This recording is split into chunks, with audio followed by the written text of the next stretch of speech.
యేసుక్రీస్తులో మీ అందరికి నా వందనాలు. ఇదని వాక్య నిమిత్తం అపోస్తల కార్యములు 21వ అధ్యాయము 11వ వచనం చదువుకుందాము.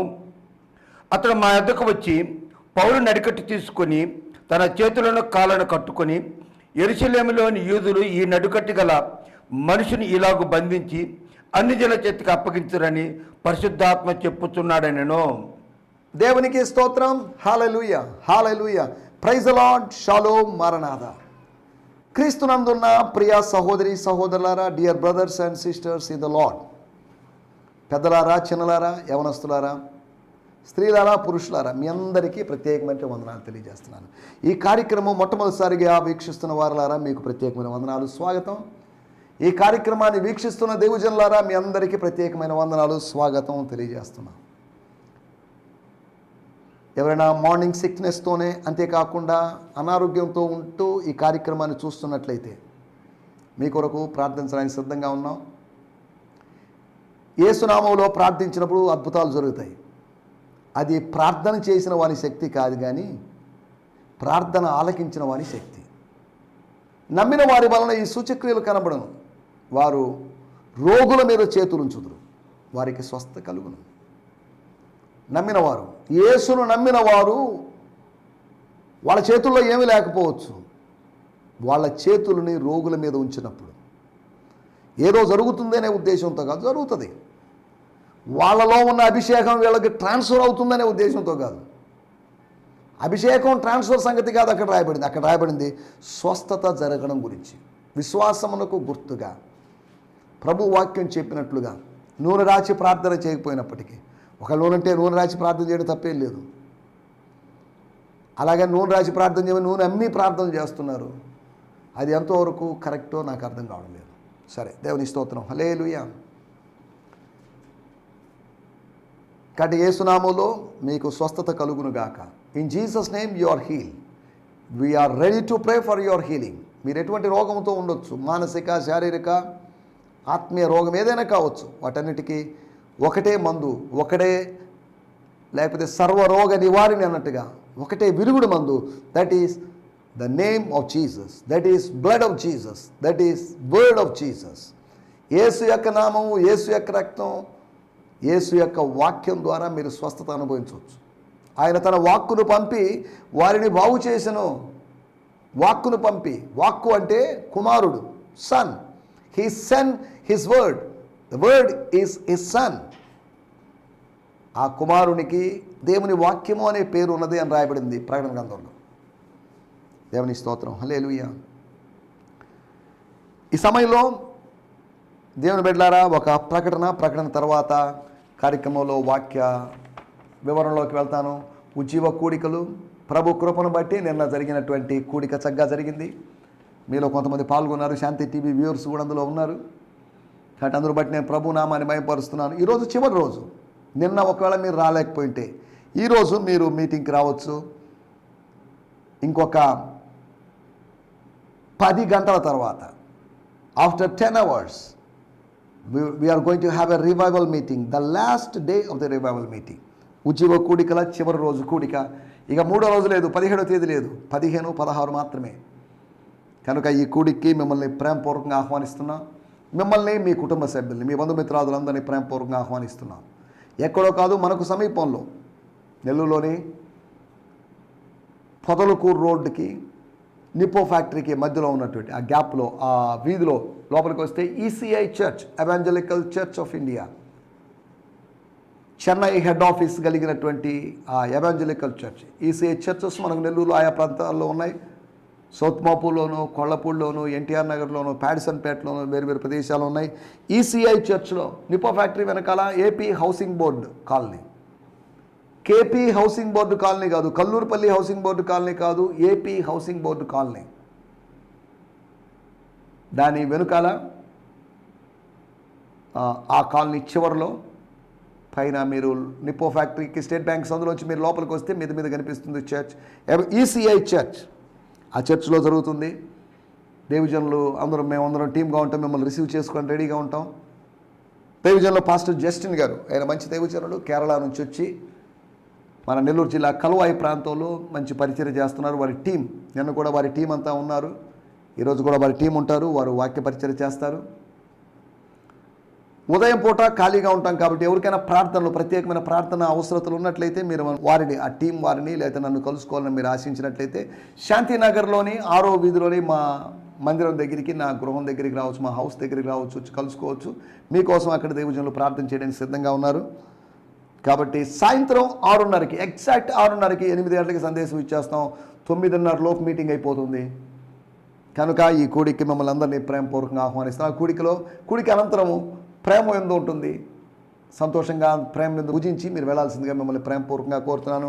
కాబట్టి ఉజ్జీవ కూడికలు ఎటువంటి పరిస్థితుల్లో మిస్ కావద్దు. మా మందిరం యొక్క 20వ వార్షికోత్సవం సందర్భంగా ఇక రేపు దీని గురించిన ప్రకటన నేను చేయను, ఎందుకంటే చేయాల్సిన అవసరం లేదు. ఇక ఏదైనా ఇటువంటి ఉజ్జీవ కూడికలు ఏదైనా ఏర్పాటు చేస్తే మరలా 7వ నెలలో, అనగా వచ్చే సంవత్సరం 2025వ సంవత్సరం జూలైలోనే కూడికలు ఏర్పాటు చేస్తాం. మధ్యలో ఏదైనా అవసరతను బట్టి అక్కడెక్కడ కూడికలు ఏర్పాటు చేయొచ్చు. ప్రభు చిత్తమైతే నవంబర్ నెలలో ఒక యునైటెడ్ వర్షిప్ సర్వీస్, అనగా ఐక్య ఆరాధన జరగబోతుంది. మా అంతర్జాతీయ నిర్దేశకులు, ఇంటర్నేషనల్ డైరెక్టర్ గారైనటువంటి పాస్టర్ సంకిమ్ గారు, వారి సతీమణి మీరా కిమ్ గారు అమెరికా నుంచి వస్తారు. ఆ రోజు మా స్థానిక సంఘాలు, అనగా బాలెడిపాలెం, ముత్తుకూరు, వెంకన్నపురం, పెరంకొండ, జిర్రావారిపాలెం, నెల్లూరు, ఈ ప్రాంతాల్లో ఉన్న వారందరూ, సంఘ సభ్యులందరూ కలుసుకుంటారు. మేమందరం అక్కడ కలుసుకొని ఐక్య ఆరాధన జరుగుతుంది. ప్రేమ విందు, ప్రభురాత్రి భోజనం ఉంటుంది. కనుక ఆ డేట్ ఎప్పుడు ఏంటి అని తెలియజేస్తాను. అవకాశం కలిగి ఉన్నవారు కలుసుకోవాల్సిందిగా మిమ్మల్ని ప్రేమపూర్వకంగా కోరుతున్నాను. దేవుని స్తోత్రం, హల్లెలూయా. కాబట్టి ఈ మీటింగ్కి మిమ్మల్ని అందరినీ ప్రత్యేకంగా మరొకసారి మా సంఘం తరపున మిమ్మల్ని ప్రేమపూర్వకంగా ఆహ్వానిస్తున్నాం. ఈ కూడిక మిమ్మల్ని మా స్థానిక సంఘ సభ్యులుగా చేసుకోవడానికి కాదు. మీరు మీ స్థానిక సంఘానికి వెళ్తున్నారు, అక్కడ నమ్మకంగా వెళ్ళండి. అక్కడ పాస్టర్ గారికి మీరు చక్కగా సహకరించండి. మీ దశమ భాగాలు మీ స్థానిక సంఘానికి ఇవ్వండి. ఈ టీవీ పరిచర్యకి మీరేమి ఇవ్వద్దు, లేకపోతే మీరు ఆ మీటింగ్ కోసం మీరేదో ఇవ్వాలని మీరు ఇవ్వద్దు. రండి, ఉచితంగా రండి. ఉచితంగా పొంది తిరిగి ఉచితముగా ఇయ్యడని ప్రభు చెప్పాడు. కనుక మీకోసం అక్కడ ప్రార్థన చేయడానికి ఎంట్రీ ఫీజో లేకపోతే భోజనం ఏం అటువంటిదేం లేదు. రండి, ఉచితంగా జరుగుతుంది. మీరు ప్రార్థనలు కూడా చేయించుకోండి. దేవజనులందరూ ఇంచుమించు 10-15 మందికి పైగా, 20 మంది వరకు దేవజనులు ఉంటారు కాబట్టి వారి చేత మీరు ప్రార్థనలు చేయించుకోవచ్చు. దేవుని స్తోత్రం. ఇతర పరిశుద్ధులతో, ఇతర క్రైస్తవులతో మీరు మాట్లాడచ్చు. మంచి అవకాశం కనుక ఈ ఛాన్స్ని మీరు వినియోగించుకోవాల్సిందిగా కోరుతున్నాం. Today is the last day of our 2 days revival meetings on the occasion of our church 20th anniversary. దేవుని స్తోత్రం. అనగా ప్రభు కృపను బట్టి 2004వ సంవత్సరం నేను కర్ణాటక రాష్ట్రం నుంచి, మైసూరు నుంచి వచ్చి ఇక్కడ చిన్న మందిరాన్ని ఆరంభించడం జరిగింది. అనేక ప్రతికూల పరిస్థితుల మధ్యలో ఆరంభించినప్పటికీ కూడా ప్రభు కృపను బట్టి ఇప్పుడు ఒక 8 బ్రాంచ్ సంఘాలతో ఇంచుమించు 10-11 మంది, 12 మంది అసిస్టెంట్ పాస్టర్స్ లేకపోతే సహాయ సంఘ కాపురుల సహకారంతో ఈ పరిచర్య ముందుకు సాగుతుంది. కనుక ఈ పరిచర్య కొరకు ప్రత్యేకంగా ప్రార్థించాల్సిందిగా కోరుతున్నాం. దేవుని స్తోత్రం, హల్లెలూయా, స్తోత్రం. ఈ సమయంలో చిన్న ప్రార్థన చేసుకుందాం. పరిశుద్ధమైన మా దేవా, మా ముందున్నటువంటి కూడిక కొరకై మీకు వందనం చేస్తున్నాం. నిన్న చక్కగా జరిగించిన కూడికను బట్టి మీకు వందనాలు. ఈ రాత్రి జరగబోతున్న కూడికలో మీ సాన్నిధ్యం ఉంచండి. కొత్త వారిని మీరు తీసుకోనండి. ఆయా వేరు ప్రదేశాల నుంచి మీ ప్రజలను మీరు తోడుకొనండి తండ్రి. పద్మావతి సెంటర్ నుంచి, నేతాజీ నగర్ నుంచి, వాటర్ ట్యాంక్ డౌన్లో నుంచి తండ్రి మీకు వందనాలు. కొత్తూరు నుంచి, రామకోటి నగర్ నుంచి తండ్రి మీకు వందనాలు చెల్లిస్తున్నాం. కావేరీ నగర్ నుంచి మీ ప్రజలు కొంతమందిని తోడుకొనండి తండ్రి. మూలాపేట నుంచి కొంతమంది ప్రజల్ని, చాణక్యపూర్ నుంచి, చైతన్యపూర్ నుంచి, గాంధీనగర్ నుంచి, వేదాయపాలెం, జ్యోతినగరు తండ్రి, చంద్రమౌళి నగరు, సావిత్రి నగర్, ఇటువంటి వేరు ప్రదేశాల్లోంచి, కరెంట్ ఆఫీస్ సెంటర్ నుంచి, ఉమారెడ్డి గుంట నుంచి, కొండాయిపాలెం గేట్ దగ్గర నుంచి, ఆదర్శ నగర్ కాలనీ నుంచి, ఇలా వేరు ప్రదేశాల నుంచి మీ ప్రజలను మీరు తోడుకొన్నామని అడుగుకుంటున్నాం. మీ ప్రజలతో మీరు మాట్లాడండి, ప్రజలు మీరు స్వస్థపరచండి, ప్రజలకు అవసరమైన సందేశాన్ని, వారికి కావాల్సిన ఓదార్పును మీరు కలిగించండి. మీరు అట్టి కార్యం జరిగించబోతున్నందుకు మీకు వందనం చేయిస్తున్నాం ప్రభా. ఈ సమయంలో మమ్మల్ని అందరినీ మీ చేతిలో సమర్పిస్తూ, మాలో అనారోగ్యంగా ఉన్నటువంటి పెద్దలు, సోదరుల కొరకు ప్రార్థన చేస్తున్నాం. రోగశైలిలో ఉన్న వారిని మీరు దర్శించండి. మా ప్రియ సోదరులనైనా బ్రదర్ పి రాజేష్ గారి కొరకే మీకు వందనం చేస్తున్నాం. గత దినాల్లో తాను అనారోగ్యానికి గురైనప్పటికీ మీరు దర్శించారు. ఇచ్చిన నెమ్మది కొరకే మీకు వందనలు. ఆ యమన బిడ్డ జీవితంలో మీ కార్యం జరిగించండి ప్రభా. ఆ బిడ్డ యొక్క ఆయుష్ను పొడిగించినందుకు మీకు వందనాలు. సంపూర్ణమైన ఆరోగ్యం ఇచ్చినందుకు మీకు వందనం చేస్తున్నాం ప్రభా. ఇంకా అనారోగ్యంగా ఉన్నటువంటి పెద్దలైన దైవజనుల కొరకు మేము ప్రత్యేకంగా ప్రార్థన చేస్తున్నాం. ఈ దినము బర్త్డే సెలబ్రేషన్ చేసుకున్న వారు ఎవరైనా ఉన్నట్లయితే వారి కొరకు మేము ప్రార్థన చేస్తున్నాం. ప్రభువా మీకు వందనాలు చేస్తున్నాం, వారికి ఇచ్చిన నూతన సంవత్సరం కొరకే మీకు వందనాలు. ఈరోజు ఎవరైనా వెడ్డింగ్ యానివర్సరీ జరుపుకున్న వాళ్ళు ఉన్నట్టయితే వారి కొరకు మీ సన్నిధానానికి వస్తున్నాం. వారి వివాహ జీవితంలో అనేకమైన కార్యములు జరిగించమని అడుగుకుంటున్నాం ప్రభువా. ఈరోజు ఎవరైనానైనా ఈ వీక్షకుల్లో ఎవరైనా వారి ప్రియులను కోల్పోయి దానికి సంబంధించిన డెత్ యానివర్సరీస్, ఆదరణ కూడిక, జ్ఞాపకార్థ కూడికలు జరుపుకుంటున్నట్లయితే వారి ఆదరణ కొరకు మేము ప్రత్యేకంగా ప్రార్థన చేస్తున్నాం. వారి ప్రతి బాష్ప బిందువుని మీ అదృశ్యమైన హస్తము చేత తుడిచి మీ కార్యం జరిగించమని అడుగుకుంటున్నాం తండ్రి. మా నెల్లూరు పట్టణం కొరకు, నెల్లూరు పట్టణంలో ఉద్యోగం కొరకు, నెల్లూరు సంఘాల మధ్యలో ఐక్యత కొరకు మేము ప్రత్యేకంగా ప్రార్థన చేస్తున్నాం. ఈ పట్టణంలో నాకు బహు జనసమూహం ఉందని మీరు చెప్పారు కనుక నెల్లూరు పట్టణంలో ఇంకా రక్షింపబడాల్సిన వారు అనేకులు ఉన్నారు తండ్రి. సంఘాలు న్యూమరికల్ గ్రోత్లో, సంఖ్యాపరమైన అభివృద్ధిలో ఇంకా విస్తరించాలి. సంఘాలు అభివృద్ధి చెందాలి. ఒక్కో సంఘంలో ప్రభువా మీకు వందనం చేస్తున్నాం, 30 నుంచి 50 మంది 70 మంది ఇలాగా ప్రజలు పెరగలుటో సాయం చేయండి ప్రభువా. తూర్పు గాలిని, పరిశుద్ధాత్మ తూర్పు గాలిని రప్పించి పూరేడు పెట్టలు వచ్చినట్లుగా ప్రజలు రాగలుటకు, ఆత్మలు రాగలుటో సాయం చేయండి. మందలుగా మీ ప్రజలు రాగలుటూ సాయం చేయండి ప్రభువా. సత్యవాక్యాన్ని బోధించేటువంటి సంఘాలను, సేవకులను మీరు లేవనెత్తమని అడుగుకుంటున్నాం. మీరు అట్టి కార్యములు చేయబోతున్నందుకు మీకు వందనం చెల్లిస్తూ యేసు నామములోనే ప్రార్థించడుగుతున్నాం పరమ తండ్రి. ఆమేన్, ఆమేన్. దేవుని స్తోత్రం. మీ అందరికీ మరొక పర్యాయం వందనాలండి. ఈ ప్రార్థనలో సహకరించినందుకు, ప్రార్థనలో సహకరించామనడానికి గుర్తుగా ఆమేన్ అని పలికినందుకు మీకు ప్రత్యేకమైన వందనాలు తెలియజేస్తున్నాను. రండి మనం ఈ సమయంలో దేవుని వాక్యాన్ని ధ్యానించుకుందాం. నిన్న మనం పాల్స్ 4 visits టు జెరూసలేం. పౌలు గారు 4 సార్లు యెరూషలేంకి వెళ్ళారు. అంటే ప్రస్తావించబడినవి 4 సార్లు, ఇక ఎక్కువ సార్లు కూడా విజిట్ చేసి ఉండొచ్చు. మనం దాని గురించి మనం మాట్లాడుకోవడం లేదు. తన యొక్క విజిట్లో, ఒక్కసారి విజిట్లో అక్కడ ఏం జరిగిందంటే, అపోస్తల కార్యములు 22వ అధ్యాయంలో నేను దేవాలయంలో ప్రార్థించుచుండగా పరవశున్నై ప్రభువును చూశాను, తనకు ఒక దర్శనం కలగడానికి గురించి ప్రస్తావించాడు. యెరూషలేముకు వెళ్ళాలి అనేది తన 3వ మిషనరీ ప్రయాణం వచ్చేసరికి తాను యెరూషలేముకు వెళ్ళిపోవాలని ఆశపడ్డాడు. 3వ మిషనరీ ప్రయాణం లాస్ట్లో. మొదటి 2 మిషనరీ ప్రయాణాల్లో యెరూషలేం వెళ్ళాలని పెద్ద ఆశాభావం వ్యక్తం చేయలేదు. కానీ 3వ మిషనరీ ప్రయాణానికి వచ్చేసరికి అక్కడ కొన్ని ఊర్లు మిస్ చేసేసి, కొన్ని ఐలాండ్స్ మిస్ చేసేసి, కోసు, రోదు, పతర ఇవన్నీ కొద్దిగా స్కిప్ చేసేసి let me go to Jerusalem, ఎందుకంటే పెంతెకోస్తు పండుగ వస్తుంది, పెంతెకోస్తు పండుగకి నేను అక్కడ ఉండాలి అనే ఆశతో తాను ప్రయాణమయ్యాడు. తర్వాత వచ్చాడు, కలుసుకుండొచ్చు, అది వేరే విషయం. ఒకటి, ఆయన విరాళముతో వెళ్ళాడు. బర్నబాతో కలిసి విరాళాన్ని, కాంట్రిబ్యూషన్ తీసుకుని వెళ్ళాడు. As a servant of God we should bring some contribution, spiritual contribution to the children of God. ఒకటి విరాళముతో వెళ్ళాడని, రెండోది ఒక వివాదముతో వెళ్ళాడని. తానేదో వివాదం సృష్టించాడని కాదు. అమాయకులైనటువంటి, కుడి ఎడమ ఎరుగనటువంటి నినివే ప్రజల లాంటి, అంటే కామన్ బిలీవర్స్, ఒక అమాయకులైనటువంటి ఆత్మీయ జనాన్ని వంచిస్తున్నటువంటి దుష్టశక్తి కొంతమంది దుర్బోధకుల్లో పనిచేస్తున్నప్పుడు,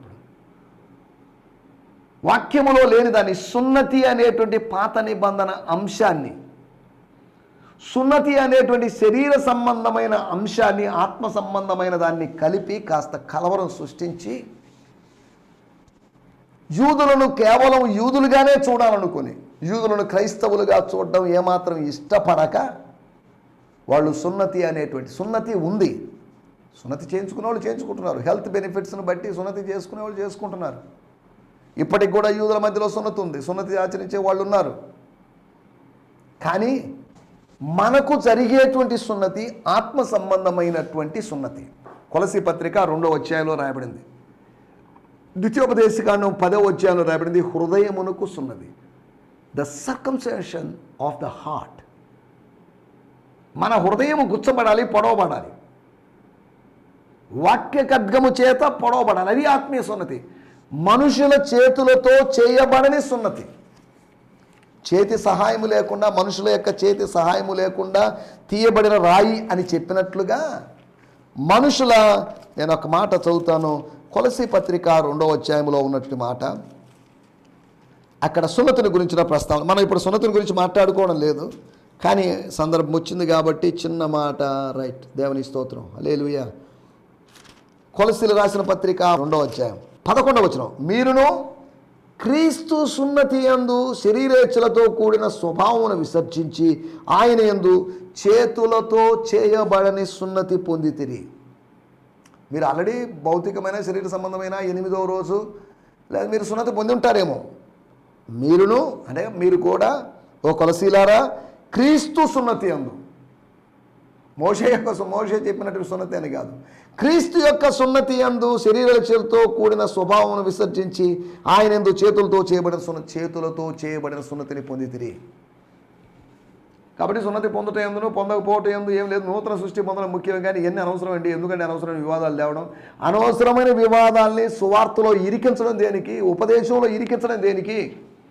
ఏంటి ఇష్యూ, ఏంటి తలకాయ నొప్పి? సత్య సువార్త ప్రకటించబడుతున్న చోట అసత్య సువార్త కూడా ప్రకటించబడుతుంది. మీరు ఆ పండు తినదనమున నిశ్చయముగా చచ్చెదరు అని చెప్పబడిన చోటే ఇది నిజమా అనే ప్రశ్న కూడా పుట్టింది. ప్రత్యక్షత పుట్టిన చోటే అపవాది ప్రశ్నను పుట్టించాడు. అద్వితీయుడు ప్రత్యక్షతను కలిగించిన చోటే అపవాది ప్రశ్నను పుట్టించాడు. ప్రత్యక్షతకు సమాధానంగా వాడి దగ్గర ప్రత్యక్షత లేదు, ప్రత్యక్షతకు సమాధానంగా ప్రత్యక్షతను అనుమానించి సందేహించి శంకించేటువంటి ఒక ప్రశ్నతో వాడు ముందుకు వస్తాడు. ఇది నిజమా? Is it true? నిజమా అని ప్రకటించబడినట్టు నిజమా అని సృష్టికర్త నోట్లోంచి వచ్చిన నిజమా అని కాదా? నిజమా అంటే నిజమే, నిజము కాదు అనేది వాడి అభిప్రాయం. నిజము కాదు అనేటువంటి నా అభిప్రాయముతో నరులందరూ ఏకీభవించాలనేది వాడి ఆశ. కానీ అలాగనే అందరూ ఏకీభవించరు. ఇది నిజమా అంటే నిజమే, ఏదో పండును గురించిన విషయం, పండును గురించిన సత్యం లేదండి, పండు తిన్న తర్వాత ఏమి జరుగుతుంది అనే సత్యం. దేవుని స్తోత్రం. నిజము దేవుడు చెప్పాడు, నిజాన్ని అపవాది ప్రశ్నించాడు. నిజాన్ని ప్రశ్నించాల్సిన అవసరం లేదు, అబద్ధాన్ని ప్రశ్నించాలి. అది ఎందుకు అలా అయింది, అది ఎందుకు అలా చెప్పబడింది? నువ్వు చచ్చిపోతావని దేవుడు, నువ్వు బ్రతుకుతావని అపవాది. ఏది చెప్పింది వాస్తవం? 929 సంవత్సరాల వయసులో ఆదాము చనిపోయాడు, అది వాస్తవం. దేవుడు చెప్పింది వాస్తవం, అపవాది చెప్పింది అబద్ధం. దేవుని స్తోత్రం, హల్లెలూయా. ఒక వివాదాన్ని గురించి వివాదముతో వచ్చాడు, మూడవది ఆయన విజయముతో వచ్చాడు. విజయం సాధించాడు అంటే మొదటి 2 మిషనరీ జర్నీల్లో విజయం సాధించలేదని కాదు నా మాటల యొక్క ఉద్దేశం. ఆయన కొరింథీలో విజయం సాధించాడు. కొరింథీ కష్టమైనటువంటి పట్టణం, ఎఫెసు కష్టమైన పట్టణం, అవన్నీ కష్టమైన పట్టణాలు, వాటిని రీచ్ కావడం చాలా కష్టం. ఏథెన్స్లో స్కాలర్స్ ఉన్నారు, ఇక్కడేమో కొరింథీలో శరీర సంబంధమైన ప్రజలు, టెంపుల్ ప్రాస్టిట్యూషన్ జరుగుతుంది, దేవదాసి వ్యవస్థతో కూడుకున్నటువంటి పరిస్థితి. ఆ ఎత్తైన కొండ మీద నుంచి 1000 మందికి పైగా దేవదాసులు కిందకి దిగి వచ్చేవాళ్ళు, ప్రజల్లో కలిసిపోయి ప్రజలతో శరీర సంబంధమైన పాపం చేస్తూ ఉండేవాళ్ళు. అది కొరింథీ పట్టణం యొక్క పరిస్థితి. ఒక సొదమ గొమొర్రా కన్నా భయంకరంగా ఉన్నటువంటి పట్టణం. అటువంటి పట్టణంలో విజయము సాధించలేని, విజయము లేని చోటే దేవుడు విజయాన్ని అనుగ్రహించాడు. విజయం అనేది కష్టం, గెలవడం కష్టం, సాధించడం కష్టం, స్థాపించడం కష్టం అనుకున్న చోటే దేవుడు తన దాసుని ద్వారా కార్యం జరిగించాడు.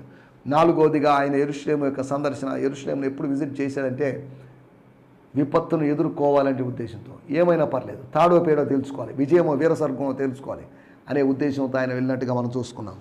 కాబట్టి మనం కూడా మన పరిచయలో ఇలా ముందుకు దూసుకొని పోవాలి. పరిస్థితులను చూసి వెనకంజ వేయకూడదు, భయపడకూడదు. దేవుడు భయపట్టకు దాస్యపు ఆత్మనివ్వలేదు, మనకు దత్తపుత్ర ఆత్మనిచ్చాడు. దేవుడు మనకు పిరికితనము గల ఆత్మనివ్వలేదు. పరిస్థితులను చూసి భయపడిపోయి ఆత్మహత్య చేసుకోవడం, బయలు దూకడం, ఇంకేదైనా తాగడం, అటువంటి పనులు చేయడానికి మనం పిలవబడలేదు.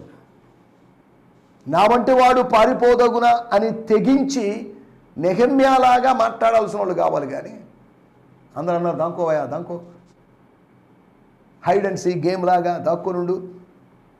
ఎందుకండి, నాకెందుకండి, ఏదో రోజు చచ్చిపోవాలి, కాబట్టి చచ్చిపోనివ్వండి.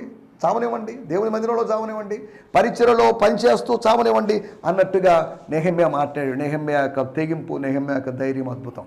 దేవుని స్తోత్రం.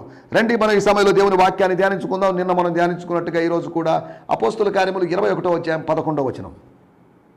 అతడు మా వద్దకు వచ్చి పౌలు నడికట్టు తీసుకొని తన చేతులను కాళ్ళను కట్టుకొని యెరూషలేము యూదులు ఈ నడికట్టు గల మనిషిని ఇలా బంధించి అన్ని జనుల చేతికి అప్పగించాలని పరిశుద్ధాత్మ చెప్పుతున్నాడు నేను.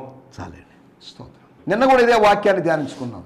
రేపు కూడా ప్రభు చిత్తం మీద ఇదే వాక్యాన్ని ధ్యానించుకుంటాం. మన టైటిల్ ప్రత్యక్షతను స్వీకరించడం. అంటే దాని అర్థం ఏంటి? Receiving the revelation. అంటే ప్రకటన గ్రంథాన్ని స్వీకరించడం అని కాదు. దేవుడు మనకు బయలుపరిచిన దాన్ని, దేవుడు ప్రకటించిన దాన్ని, దేవుడు తెలియజేసిన దాన్ని మనం స్వీకరించాలి. దేవుడు తెలియజేసినామా, నువ్వు గర్భవతి అయి కుమారుని కంటావు. మొన్నటి సార్ ఏంటి సార్ మరి నేను పురుషుని ఎరగలదానని. ఎంగేజ్మెంట్ ఏమో అయింది, మ్యారేజ్ కాలేదు, మా ఇద్దరి మధ్యలో ఎటువంటి శారీరక సంబంధాలు లేవు, మీరు ఎలా మాట్లాడుతున్నారు సార్ అని అడిగిండొచ్చు. మరి అమ్మా, పరిశుద్ధాత్మ శక్తి నిన్ను కమ్ముకుంటుంది. దేవుని స్తోత్రం, హల్లెలూయా. మనం ఆలోచిస్తున్నట్టు మాట ఏంటంటే, కొన్నిసార్లు కొన్ని విషయాలు మనకు అర్థం కావు. అర్థం కానప్పుడు దాన్ని మనం అన్వయించుకోలేము. అది అలా జరుగుతుందండి, ఒట్టి మాట కాకపోతే అది అసాధ్యం అండి, అది జరిగే అవకాశం లేదండి. దేవుడు బయలుపరిచినప్పటికీ కూడా దాన్ని నమ్మని వాళ్ళు ఉన్నారు. మనకు అవసరమైనటువంటి వర్డ్ని మనం విశ్వసించాలి. దేవుడు మనకు తెలియజేసిన వాక్యాన్ని మనం విశ్వసించాలి. అనగా మన రేమాను మనం విశ్వసించాలి. రేమా అనగానే ఈయనెవరో ప్రాస్పరిటీ థియాలజీ ప్రీచర్ అని కాదు. రేమా అనగానే దేవుని వాక్యం అని అర్థం. లోగోస్ అంటే దేవుని వాక్యం, అలాగే రేమా అనగా దేవుని వాక్యం. మన రేమా అని, దేవుని వాక్యం మన రేమా. దేవుని వాక్యంలో కొన్ని పర్సనలైజ్డ్గా ఉంటాయి కొన్ని విషయాలు, అవి మనవి. అనగా దాని అర్థం బయలుపరచబడినవి మనవి, మర్మములు దేవుని వశంలో ఉన్నాయి. మర్మాలు బయలుపరచబడినవి, రెండు విషయాలు ఉన్నాయి. మర్మాల గురించి పక్కన పెట్టేద్దాం. బయలుపరచబడినవి ప్రకటన గ్రంథం అన్నప్పటికీ, ప్రత్యక్షత గ్రంథం అన్నప్పటికీ, ద బుక్ ఆఫ్ మిస్టరీస్ అన్నప్పటికీ కూడా is the book of revealed mysteries. అనగా బయలుపరచబడినటువంటి ప్రత్యక్షతల పుస్తకం అది, ప్రకటన గ్రంథం అది. ప్రత్యక్షపరచబడినటువంటి లేకపోతే ప్రకటించబడిన ప్రకటనల గ్రంథం అది. సరే, మన దాంట్లోకి వెళ్ళడం లేదు. ప్రత్యక్షతను స్వీకరించడం ఎలాగా? ఎవరో ఆగబట్టండి, అతను చేదో చెప్పాడు. చెప్పిన తర్వాత ఏం జరిగిందో చూద్దాం. ఈ మాట విన్నప్పుడు, ఏ మాట? ఈ బెల్ట్ కలిగిన అబ్బాయిని, ఈ బెల్ట్ కలిగిన యవనస్తుని, లేకపోతే ఈ బెల్ట్ కలిగిన ఆయనని యెరూషలేములో బంధిస్తారు. బంధించి అన్ని జనుల చేతికి అప్పగిస్తారు. అనగా యూదులు కాని వారి చేతికి అప్పగిస్తారు. బహుశా యూదులు కాని వారి చేతికి అంటే ఒకటి రోమీయులు ఉండొచ్చు, యూదులు కాని వారి చేతికి అంటే గ్రీసు దేశస్తులకి ఉండొచ్చు. సరే, ఎవరైనప్పటికీ కూడా యూదులు పట్టుకొని యూదులు బంధిస్తారు, కానీ అన్ని జనుల చేతికి అప్పగిస్తారు. అన్ని జనుల చేతిలో అధికారం ఉంది కాబట్టి అన్ని జనుల చేతికి అప్పగిస్తారు. వాళ్ళు పట్టుకుంటారు, వాళ్ళకి అప్పగిస్తారు. అనగా యూదులు చట్టాన్ని చేతిలోకి తీసుకుని ప్రవర్తిస్తారు అని పరిశుద్ధాత్ముడు పరోక్షంగా తెలియజేస్తున్నాడు. ఈ మాట విన్నప్పుడు మేమును అక్కడి వారును, అనగా ఫిలిప్ పాస్టర్ గారి లేదా ఎవాంజలిస్ట్ ఫిలిప్ గారి ఇంట్లో వాళ్ళను, వాళ్ళ సతీమణి, వాళ్ళ కుమార్తెలు, వాళ్ళ నలుగురు కుమార్తెలు, వాళ్ళ ఫ్యామిలీ మెంబర్స్ ఒక 6 మెంబర్స్. మేము అంటున్నప్పుడు డాక్టర్ లూకా గారు. తిమోతి లేడు అక్కడ. తిమోతి ఎందుకు లేడు అని మీరు అంటారేమో. తిమోతి ఎఫెసులో నిలిచి ఉన్నాడు. తిమోతి గురించి మనం ఇప్పుడు ఆలోచించడం లేదు. తిమోతిని గురించి మనం ఇంతకుముందు కూడా చెప్పుకున్నాం. తిమోతి ఎక్కడున్నాడు? 19వ అధ్యాయం 22వ వచనంలో, అప్పుడు తనకు పరిచయం చేయు వారిలో తిమోతి, ఎరస్తు అను వారిని ఇద్దరిని మాసిదోనియాకు పంపి తాను ఆసియాలో కొంతకాలం నిలిచి ఉండను. ఈ తర్వాత కాలంలో తిమోతి ఇంచుమించు మోస్ట్లీ అక్కడ లేడు. డాక్టర్ లూకా గారు ఉన్నారు, ఒకరు తిమోతి గారు ఉన్నారే అనుకుందాం. తిమోతి గారు, శీలా గారు, ప్లస్ అగబు గారి సంగతి పక్కన పెట్టండి. ఆయన ప్రవక్త కాబట్టి ఆయన దాన్నే తెలియజేశాడు కాబట్టి ఆయన ఫీలింగ్స్ మనకు సంబంధం లేదు. అనగా ఈ 6+3 మంది ఇంచుమించు 9-10 మంది ఆ మాట వినప్పుడు, ఏ మాట? ఇదిగోండి, నేను ఉపమాన రీతిగా చెప్పినటువంటి ప్రకారము ఈ నడికట్టు కలిగిన వాడిని యెరూషలేములో బంధిస్తారు అనేటువంటి మాట విని మేమును అక్కడి వారిని యెరూషలేముకు వెళ్ళవద్దని అతన్ని బతిమలాడుకుంటుమి. దేవుని స్తోత్రం. ప్రభు ప్రత్యక్షతను మనం స్వీకరించాలండి. ఆశీర్వాదం వచ్చినప్పుడే కాదు, జాగ్రత్త నువ్వు మరణం అవుతున్నావు, నీ ఇంటిని చక్కబెట్టుకోమంటే నేనేందంటే మరణం అయింది అనే విధంగా ఆ ప్రత్యక్షతను స్వీకరించాలి. దేవుడు తెలియజేసిన దాన్ని స్వీకరించాలి.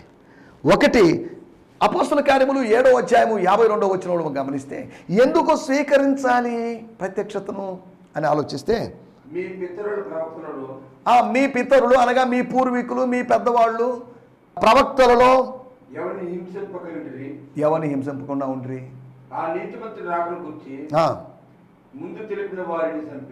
చూడండి మీ వాళ్ళు ప్రవక్తలను చంపారు. ప్రవక్తలను మాత్రమే కాకుండా ఆ నీతిమంతుని రాక అనగా మెస్సియా రాకను గురించి ముందుగా తెలియజేసేవాడు. మీ వాళ్ళందరూ నరహంతకులండి, మీ పూర్వీకులు, మీ తాత ముత్తాతలు. వాళ్ళేదో పరిశుద్ధులు భక్తులని మీరు అంటున్నారు, కానీ వాళ్ళందరూ నరహంతకులని స్టెఫన్ చెప్పాడు. కాబట్టి గతములో అనగా ప్రభువు లేదా పాత రోజుల్లో లేదా అరణ్యములోని సంఘములోని రోజుల్లో అనగా ఇశ్రాయేలు ప్రజల పెద్దల కాలంలో, ఇశ్రాయేలు ప్రజల అరణ్యయాత్ర కావచ్చు, లేకపోతే బబులోను చెర కావచ్చు, అషూరు చెర కావచ్చు, ఐగుప్తు చెర కావచ్చు, వాటిని ఉద్దేశించి మాట్లాడుతున్నాడు. పూర్వకాలపు సంఘటనలను బట్టి మనం అరే ప్రభు అంతకుముందు బయలుపరిచాడు, ఇది వాస్తవం అని దాన్ని అంగీకరించే వాళ్ళుగా ఉండాలి. ప్రత్యక్షతను స్వీకరించడం అనేది. రెండో విషయం నేను మీకు జ్ఞాపకం చేస్తాను. చదువుదాం. అపోస్తల కార్యములు 14వ అధ్యాయం 22వ వచనం. అక్కడ రాయబడింది, మనం అనేకమైన శ్రమలు అనుభవించి దేవుని రాజ్యంలో ప్రవేశించాలి. అనేకమైన శ్రమలు మనం అనుభవించాలి. కాబట్టి అంతియోకేలో శిష్యుల మనసును దృఢపరిచినట్లుగా తాను కైసరయలో ఉన్నప్పుడు తాను గ్రహించాల్సిన సత్యము, తాను శ్రమలు, అది ప్రభు ప్రణాళిక. That's God's plan. ప్రవచనం బాగానే ఉంది. అగబస్ గారు చెప్పిన ప్రవచనంతో, అయ్యా మీకు ఎందుకండి నా గురించి ఎవడు ప్రవచించమన్నాడు, నేనేమైనా ప్రవచించమని అడిగానా? పౌలు గారు వెళ్ళి నా కోసం ప్రార్థన చేయండి అని అడగలేదు. కానీ పరిశుద్ధాత్మ దేవుడు ప్రార్థించమని అడగకపోయినప్పటికీ ఆ వ్యక్తి యొక్క భవిష్యత్తును గురించి తెలియజేశాడు. మూడో విషయాన్ని నేను మీకు జ్ఞాపకం చేస్తాను. అపోస్తల కార్యములు 20వ అధ్యాయము 23వ వచనం. ప్రతి పట్టణములో ప్రభు బయలుపరిచినటువంటి గతములో బయలుపరిచిన దాన్ని బట్టి చూడండి, ప్రభు గతంలో మనకు లేకపోతే చరిత్రలో చూపించిన సంఘటనలు బట్టి, ప్రభు యొక్క ప్రణాళికలను బట్టి, ప్రభు యొక్క గత పూర్వపు ప్రత్యక్షతలను బట్టి మనము ప్రస్తుత ప్రత్యక్షతను స్వీకరించాలి. నాలుగో విషయం చెప్పి ముగిస్తాను. ఫిలిప్పీయులకు రాసిన పత్రిక 1వ అధ్యాయము 30వ వచనం రాయబడింది.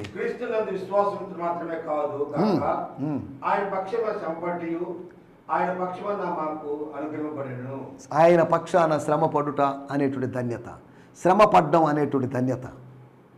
కాబట్టి I'm ready. Paul in theology చెప్తుంది, శ్రమ పడ్డం కూడా మనం భాగంగా తీసుకోవాలి, శ్రమ పడ్డం కూడా మనకు అనుగ్రహించబడిందని. కాబట్టి శ్రమపడ్డం, యెరూషలేములో శ్రమపడ్డం నాకు అనుగ్రహించబడిందని. యెరూషలేములోని శ్రమలు, బంధించబడ్డం, మరణం అనే దానికోసం పౌలు గారు సిద్ధంగా ఉన్నట్టుగా ఉన్నారు. కాబట్టి పౌలులాగా ప్రత్యక్షత స్వీకరించి ముందుకు వెళ్ళడానికి ప్రభు మనకు సహాయం చేయనుగాక. ఆమేన్. హల్లెలూయా. హల్లెలూయా. మీ అందరికీ ఈ సందేశము మీకు ఆశీర్వాదకరంగా ఉందని నమ్ముచున్నాము. ప్రార్థనా అవసరతల కొరకు మమ్మల్ని సంప్రదించవలసిన మా చిరునామా గిద్యోన్ మిషన్ చర్చ్, 6వ వీధి, శాంతినగర్, నెల్లూరు 4, ఆంధ్రప్రదేశ్. పిన్ 524004. మా ఫోన్ నంబర్లు 7036443613 మరి ఒక నంబర్ 9392293010. మా ఈమెయిల్ ఐడి gfihmi2015@gmail.com. దేవుడు మిమ్మును ఆశీర్వదించునుగాక. ఆమేన్.